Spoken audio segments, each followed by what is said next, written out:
2 or 3 or 4 key holders. So maybe you need, you know, a Justice Department official to approve an FBI request after getting a court order from one or another kind of court, and then they present that to Apple, which also has to give over its piece. They combine all 4 pieces of the key. They've opened your phone. What's wrong with that? Well, so the first thing is the simple principle that we're providing a backdoor capability into encrypted communications. Once we do this, once we say it's legitimate for a government to entitle itself to the communications of any individual, no matter how much they want to protect this information as a part of their private life, their private records, the government's entitling itself to this authority. Now, if the United States government does this, and it compels commercial service providers to enable this by mandate, the Chinese government will immediately mandate the same. And of course, these companies must be able to sell in China in order to compete in a globalized economy. They will do so.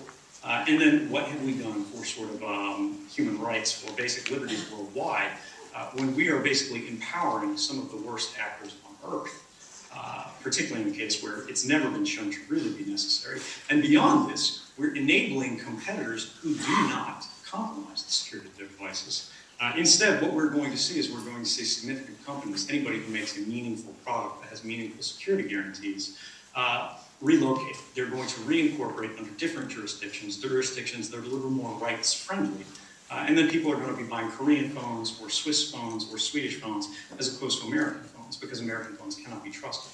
No one's going to buy a product that has basically the security compromised by default when there are alternatives out there on the market. But even if that were not the case, and even if this very foreseeable problem in terms of enabling bad actors and sort of commercial consequence that we are paying for, were not the case, backdoors have never been shown to be implemented reliably over time in a manner that's only accessible to a single party by anyone, much less a more complicated design with multiple keys, which represent multiple vectors of attack distributed across multiple parties.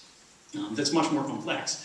In fact, we've got a number of researchers, such as Matt Blaze, I'm not sure which university he's affiliated with. University of Pennsylvania, he's here, I think. There we go. Is that the NSA already made this argument, as did the FBI, in the 90s. They tried to talk about key escrow, they tried to talk about split keys, they tried to talk about basically redundantly encrypting things through what was called a leaf, a law enforcement access field within the communications that we send back and forth online.